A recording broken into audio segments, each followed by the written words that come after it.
자, 앞 시간에 이변수 함수의 방향도 함수를 살펴봤습니다.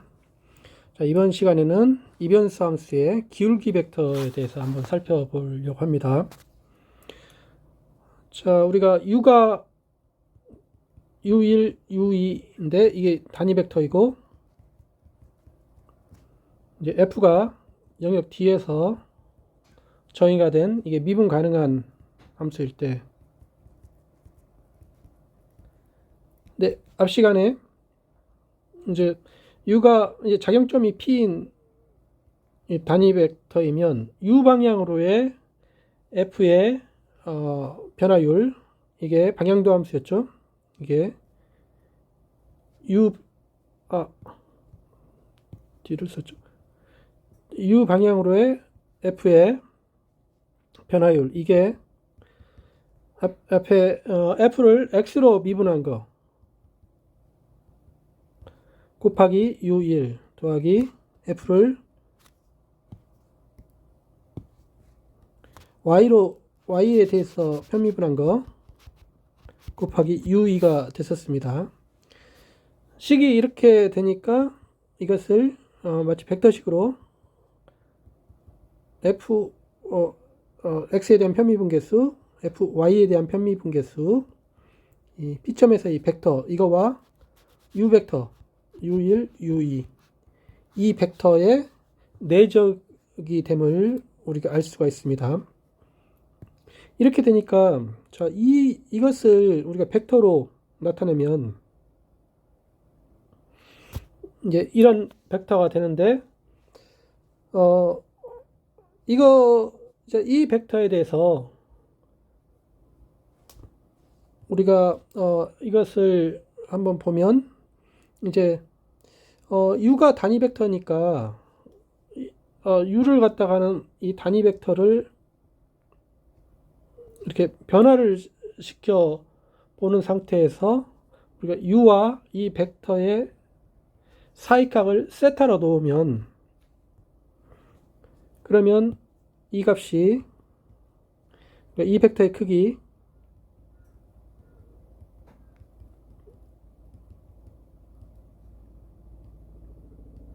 곱하기, 그 다음에 u의 크기는 1이니까 곱하기 1이고, 그 다음에 코사인 세타가 되죠.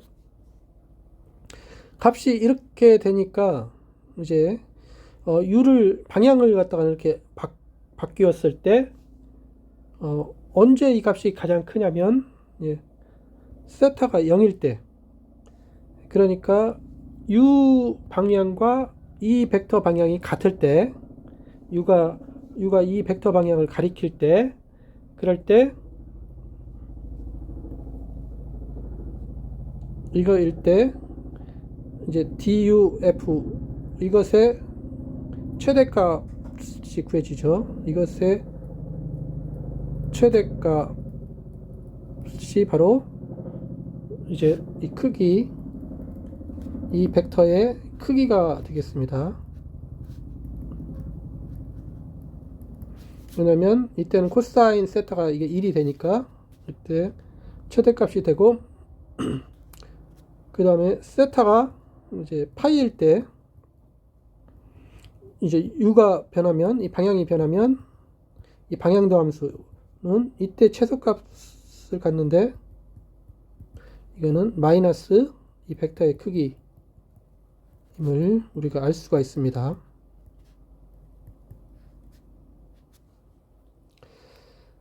그래서 우리가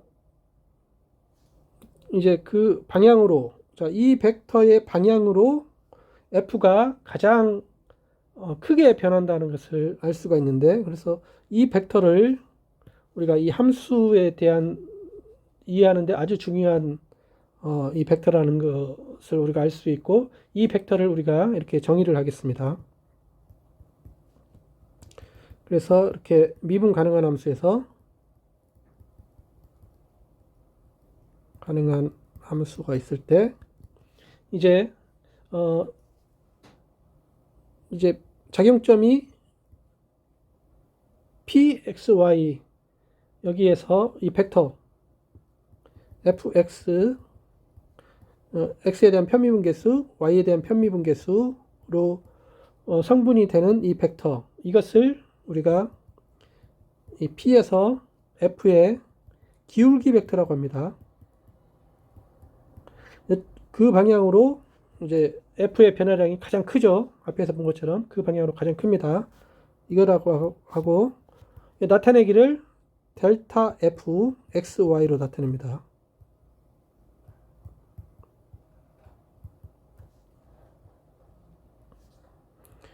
그래서 이제 D에서 F 이렇게 미분 가능한 함수가 있으면 각 점에서 우리가 델타 F XY 이제 P점이죠. 이 P점의 좌표가 XY일 때 이런 기울기 벡터를 생각할 수가 있는데 이제 F가 이 방향으로의 변화율이 가장 큽니다. 앞에서 본 것처럼. 그럼 보기에서 만약에 F 함수가 이렇게 주어져 있다.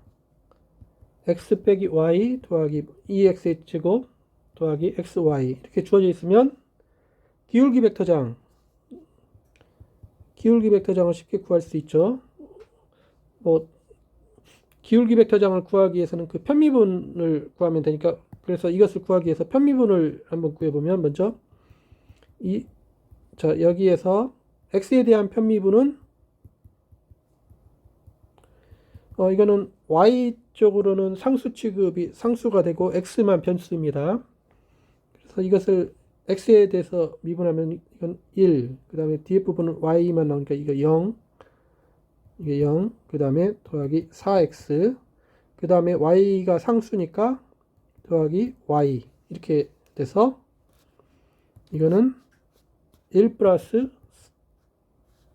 4x 더하기 y가 되겠습니다. 그 다음에 이제 y에 대한 편미분계수,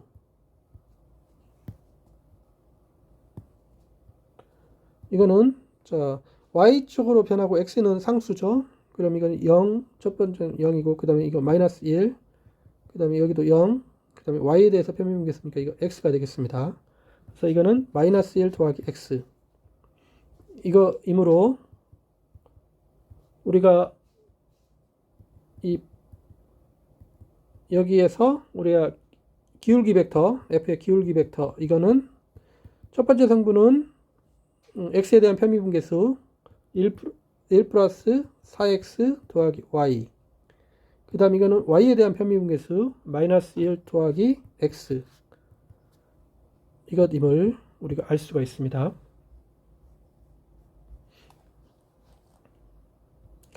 그래서 이제 이 함수에 대한 기울기 벡터를 알 수가 있는데, 이 기울기 벡터가 이제 벡터인데 x 성분은, 첫 번째 성분은 x에 대한 편미분이고 두 번째 성분은 y에 대한 편미분이니까 이제 미분 성질이 있음을 알 수가 있습니다. 그래서 기울기 벡터장이 미분 성질이기 때문에 다음과 같은 이제 기본적인 성질을 우리가 볼 수가 있죠. 우리가 f가 미분 가능하고 g가 이렇게 미분 가능한 함수, 이게 미분 가능한 함수이면, 그러면 첫 번째 상수 k에 대해서 우리가 함수에다가 k배를 곱한 거, 함수의 k배, 이것도 새로운 함수인데 이것에 대한 기울기 벡터는 이제 k가 앞으로 빠져나오죠. 그래서 기울기 벡터는 미분 연산자라고 볼 수가 있는데, 이제 그 함수의 k배는 상수 k는 앞으로 빠져나옵니다. 그 다음에 나번에 f 더하기 g, 이게 새로운 함수인데 이것의 기울기 벡터는 델타 f 더하기 델타 g 이렇게 됨을, 미분 연산자니까 이런 선형성이 있죠. 가와 나 합쳐서 기울기 벡터는 선형성이 있습니다. 그리고 기울기 벡터가 이제 델타가 아니라 나블라죠. 예. 기울기 벡터가 이렇게 벡터 아니 미분 연산자 성질이 있기 때문에 이렇게 나블라 f 곱하기 g 함수가 곱해졌을 때 라이프니츠 법칙에 의해서 이제 f에 대한 기울기 벡터 곱하기 g 하는데 이제 나블라 f가 벡터니까 이제 벡터를 뒤에 쓰고 함수를 앞에 쓰기 위해서 자 f를 미분하고 g는 그대로 있고 더하기 이번에는 f는 그대로 두고 g를 미분하고 그래서 이런 라이프니츠 법칙이 성립함을 알 수가 있습니다. 그래서 가와 나이에 의해서 기울기 벡터 이거는 선형성이 있고 다에 의해서 라이프니츠 법칙이 성립함을 알 수가 있습니다. 이거는 뭐 이 증명은 그 정의를 그대로 집어넣으면 되는데 뭐 답은 하나만 한번 해보면 우리가 f 곱하기 g의 기울기 벡터장 이거는 정의에 의하면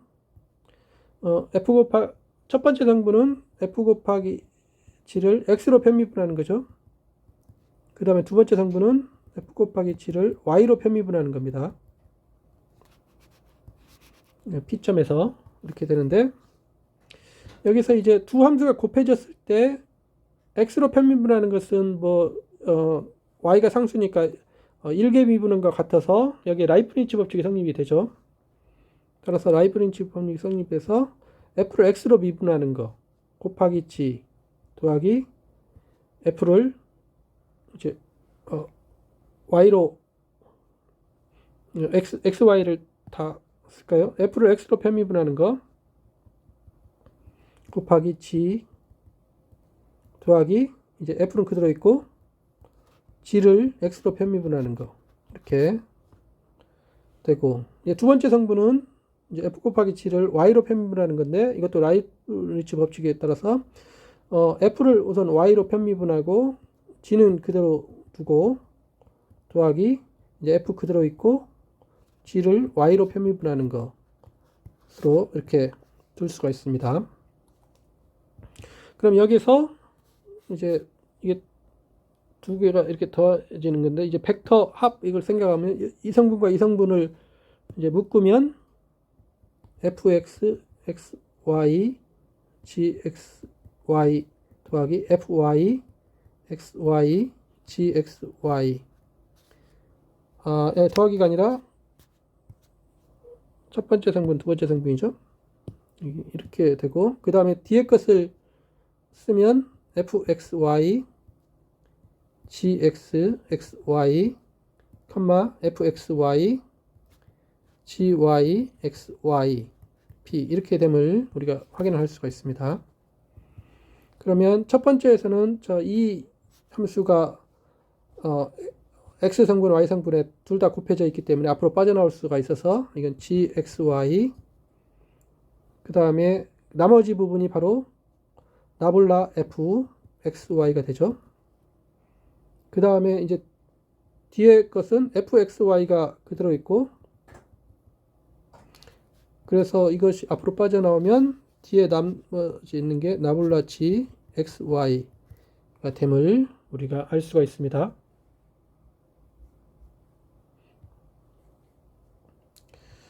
그래서 이 기울기 벡터가 이렇게 미분 연산자 성질이 있기 때문에 이렇게 기본적인 성질이 있음을 우리가 확인할 수가 있습니다. 자, 기울기 벡터를 이용을 하면 우리가 점에서 평면에서 준위곡선의 접선 벡터장을 우리가 쉽게 구할 때 이용을 할 수가 있습니다. 접선의 방정식. 자, 이건 뭐냐면 우리가 f가 영역에 이렇게 정의가 되는 이게 미분 가능이고 그러면 이제 k가 어떤 실수 이거일 때 이제 등위곡선 이거 준위곡선이라고 떠지면 등위곡선 용어를 통해서 등위곡선이라고 하면 자 f x y 이 함수값이 k인 거 이게 이제 k에 대한 등위곡선이죠. 등위곡선. 그러면 그림으로 f가 이렇게 주어져 있는데 여기에 이렇게 함수값이 k인 게 이런 곡선 형태가 됩니다. 자, 여기에 우리가 이 등위곡선을 따라서 곡선 파이가 등위곡선을 따라서 이렇게 진행이 된다고 이렇게 해봅시다. 그러면 이것을 합성을 하면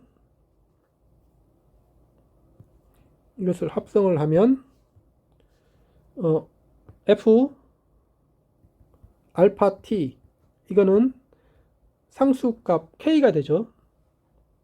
그래서 알파 t가 이제 xt yt 이렇게 놓으면 이거는 f xt yt는 상수 k가 됩니다.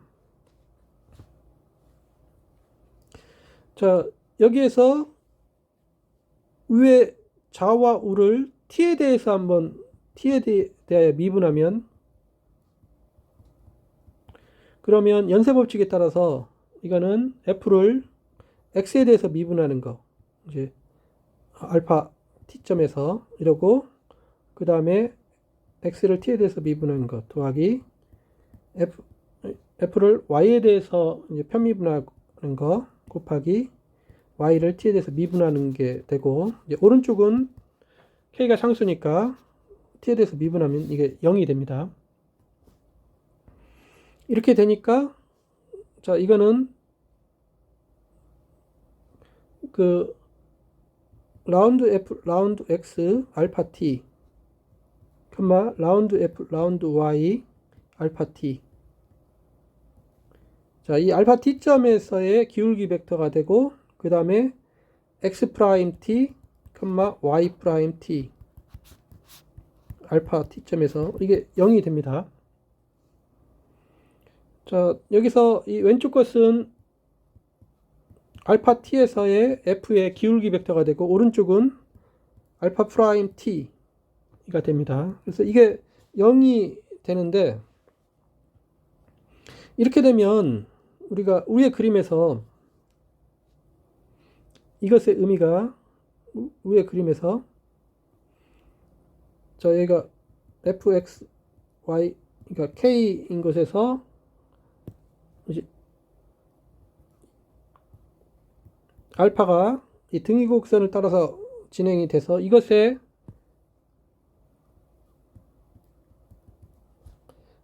속도 벡터는 이 등위곡선에 접하게 되죠. 너무 모양이 조금 틀려서 이게 여기에 이렇게 진행이 되면 속도 벡터는 여기 접하게 됩니다.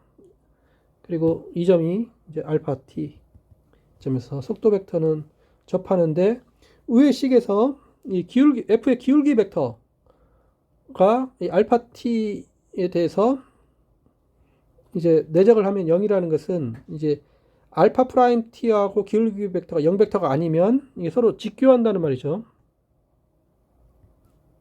직교합니다. 위의 식이 말하는 게 이렇게 직교한다는 말이다. 그러면 우리가 여기에서 이제 알파 t에서의 이 접선의 방정식을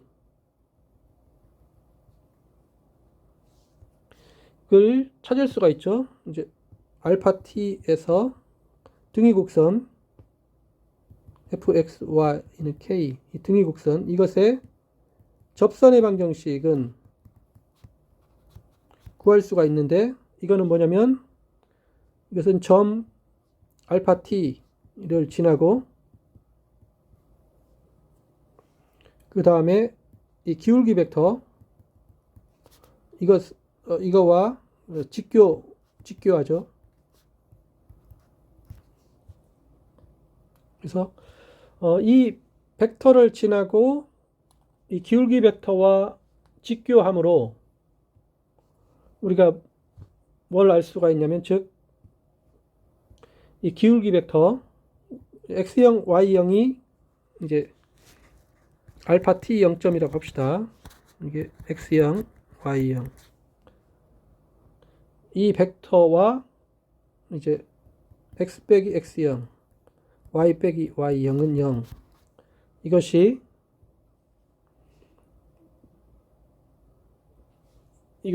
그 알파 t형, 이게 x형, y형에서 등위 곡선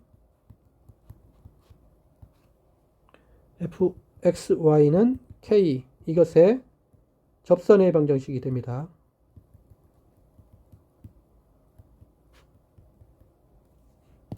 이게 접선의 방정식인데, 이것을 이제 풀어서 쓰면 이것은 즉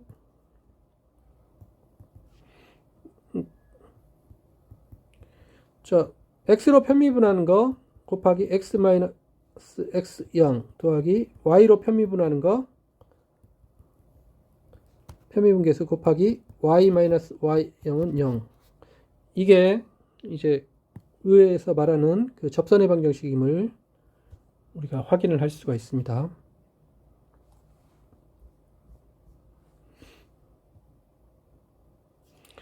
보기에서 이렇게 P점이 마이너스 2일, 여기에서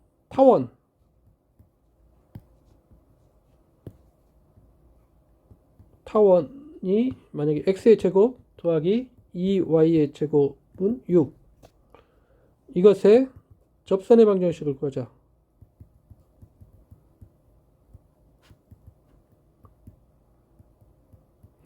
그러면 이 타원은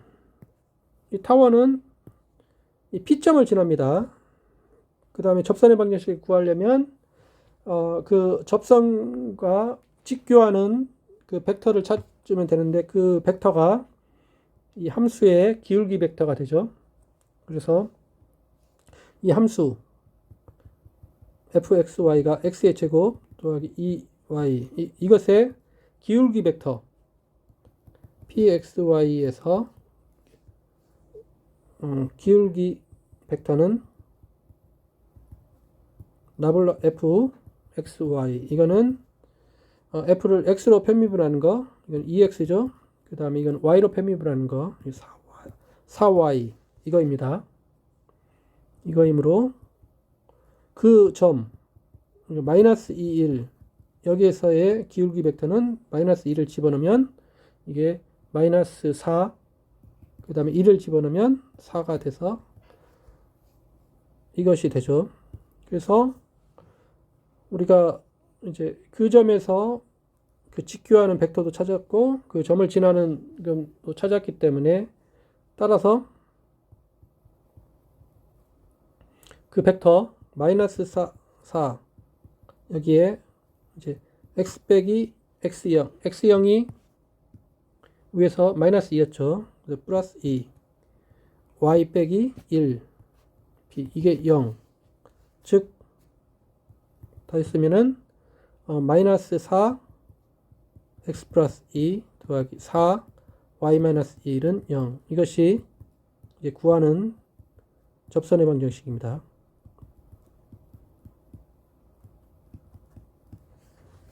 이렇게 구할 수가 있죠. 우리가 이렇게 평면에서 그 접선의 방정식을, 그 등위 곡선의 접선의 방정식을 구했는데, 우리가 공간에서도 이제 같은 작업을 할 수가 있습니다. 공간에서는 그 어떤 함수가 이제 여기가 d가 r3고 이제 f가 d에서 이렇게 이 미분 가능일 때, 그러면 여기서는 이제 등위 곡선이 나오는 게 아니라 등위 곡면이 나옵니다. 어떤 곡면, 이게 K가 어떤 실수가 주어져 있을 때 함수 값이 k가 되는 것을 모아놓으면은 일반적으로 이런 곡면이 나오죠. 그리고 여기는 변수가 3개니까 x, y, z가 어떤 k 값일 때 이런 곡면이 나옵니다. 그러면 우리가 이 곡면에 있는 어떤 한 점에서 이걸 분석을 하려면 여기에서 곡선을 한번 생각을 해보자. 이렇게 알파 곡선, 이 점을 지나는, 이게 알파 0 지나는 이 곡선을 생각을 해보면 이 곡선이 이제 알파 t가 xt, yt, zt. 근데 이 곡선이 이제 이 등위 곡면에 놓여 있는 거죠. 등위 곡면에 놓여 있으면 우리가 f 이제 xt, yt, zt 하면 등위 곡면에 놓여 있기 때문에 이 값이 상수 k가 됩니다. 그러면 이것을 양변을 x로 미분을 하면 이거는 f를 x로 편미분하는 거 알파 t 곱하기 x 프라임 t 더하기 f를 y로 편미분하는 거 알파 t 곱하기 y 프라임 t 더하기 f를 z로 편미분하는 거 알파 t 곱하기 z 프라임 t. 이게 이제 오른쪽은 상수 k니까 이것을 t로 미분하면 이게 0이 됩니다. 이 식은 우리가 이제 이 함수의 기울기 벡터 이거와 그 다음에 알파 프라임 t의 이 속도 벡터의 이 내적이 되고 이 내적이 0임을 우리가 알 수가 있습니다. 그래서 이 식은 위에 그림에서 보면 우리가 어떤 점을 지나고 자, 이 곡선이 이 등위 곡면에 놓여 있는데 f, x, y, z는 k. 그래서 임의의 곡선인데 이 점을 지나면서 지나는데 위에 그림에서 자, 이것의 접 벡터가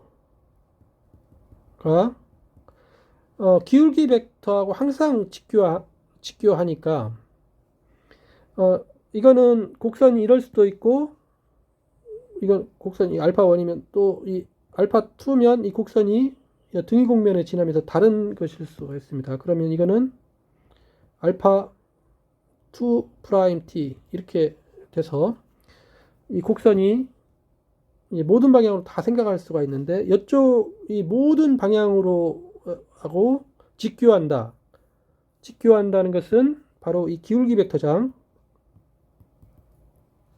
알파 t형 이 기울기 벡터장이 이 모든 것과 직교하니까 즉 우리는 뭐냐면 이 기울기 벡터장이 이 점에서 이 곡면의 저평면과 직교함을 알 수가 있습니다. 그래서 우리가 어떤 곡면이 이제 이 점을 지나고 이 기울기 벡터장과 직교하는 평면은 우리가 정해져 있죠. 그래서 여기에서 우리가 다음과 같은 그런 사실을 알 수가 있습니다. 여기에서 나블라 f 이제 x형, y형, z형. x형, y형, z형은 ft형이 x형, y형, z형으로 간다고 합시다. 그러면 이 기울기 벡터장과 직교하는 평면은 z 빼기 z 이 벡터와 내적을 해서 이게 0이 되는 거니까 즉 이걸 다시 말하면 x로 편미분하는 거 이제 뭐 x형, y형, z형 곱하기 x-x형 더하기 y로 편미분하는 거 x형, y형, z형 곱하기 y-y형 더하기 z로 편미분하는 거 곱하기 z-z형은 0. 이것이 점 x형, Y형 지형에서 등위 곡면 fx, y, z는 k 이것의 저평면의 방정식임을 우리가 알 수가 있습니다. 그래서 3차에서도 이제 이 기울기 벡터를 이용을 해서 이제 저평면을 구할 수가 있습니다. 자, 오늘 이 시간에는 다변수 함수, 자, 우리 특히 이변수 함수의 기울기 벡터를 봤는데, 기울기 벡터는 우리가 함수가 주어져 있으면 우리가 그 점에서 벡터, 그 단위 벡터, 그냥 방향, 그 방향으로의 그 f의 그 방향도 함수를 보면 값이 이렇게 되는데, 그래서 이 방향도 함수에서 이 방향도 함수가 가장 큰 값은 그 기울기 벡터하고 방향하고 같을 때 가장 큰 값이 돼서 이렇게 돼서, 그래서 기울기 벡터 방향으로 이 함수가 가장 크게 변한다 사실을 알 수가 있어서 우리가 그 함수의 기울기 벡터를 이렇게 정의를 합니다. 그리고 나블라 f xy로 이렇게 쓰면 우리가 기울기 벡터장을 정의를 할 수가 있다.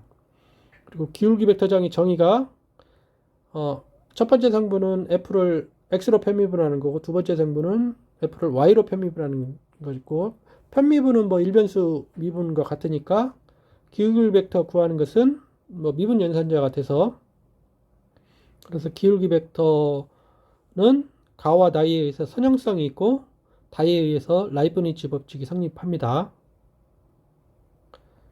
그리고 기울기 벡터장을 이용해서 등위 곡선의 접선의 방정식을 구할 수가 있다. 3차에서는 등위 곡면의 접평면의 방정식을 구할 수가 있었습니다. 네, 수고하셨습니다.